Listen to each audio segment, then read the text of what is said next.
Hi అండి. అందరికీ నమస్కారం. మీరందరూ ఎలా ఉన్నారు?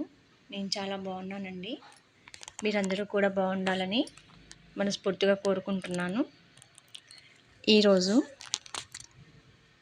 మనం గులాబీ చెట్టు, ముళ్ళు, పూల గురించి మన జీవితానికి పనికొచ్చే కొన్ని విషయాలను మాట్లాడుకుందామా?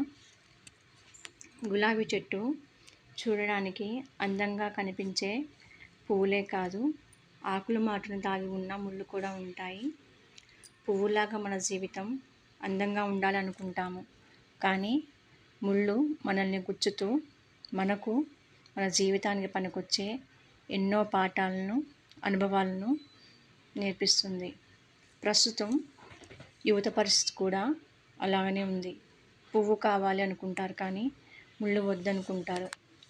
అందుకే పువ్వు కావాలనుకునేటప్పుడు మనం వేసే ప్రతి అడుగులు కూడా చూసుకొని వేయడం, నడిచే నడత, చూసే చూపు ఒద్దికగా నేర్చుకోవడం మన బాధ్యత కదా. ఒకవేళ తప్పటడుగు వేస్తే అది మన జీవితానికి హానికరంగా మారుతుంది. అందుకే ఏ అడుగు వేసినా జాగ్రత్తగా వేయాలి. కింద పడితే మళ్ళీ మనకు చేయి అందించడానికి ఎవరూ రారు కూడా. పైగా నీ గొయ్యి నువ్వే తవ్వుకున్నావు అని అంటారు. చెబితే విన్నావా అంటారు.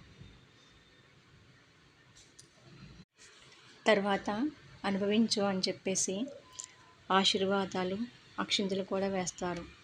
అందుకోసమే మన జీవితాన్ని మనమే నిర్దేశించుకోవాలి. మనం వేసే ప్రతి అడుగు, మనం మాట్లాడే ప్రతి మాట, మనం చూసే ప్రతి చూపు కూడా మన జీవితానికి మనం నిర్దేశించుకున్నదై ఉండాలి.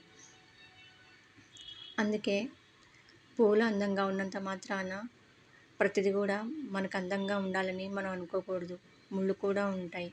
ఆ ముళ్ళును దాటుకొని వెళ్ళి మన జీవితానికి మనం చక్కటి రహదారి వేసుకున్నప్పుడే మన జీవితాలు చాలా బాగుంటాయి. ఇదంతా పెద్దల అనుభవాలు కూడా పెద్దల అనుభవాల నుంచి కూడా మనం నేర్చుకోవచ్చు. ప్రతిదీ కూడా మనం నేర్చుకోవాలి. మన జీవితాలు బాగుండాలంటే ప్రతిదాన్ని కూడా నేర్చుకుంటూ మన జీవితాలను చక్కగా సరిదిద్దుకోవాలి. ఈ వీడియో కనుక మీకు నచ్చినట్లయితే అండి, కామెంట్ చేయండి, సబ్స్క్రైబ్ చేయండి, లైక్ చేయండి, షేర్ చేయండి. మీ అందరికీ కూడా మరొకసారి ధన్యవాదాలండి. Thank you.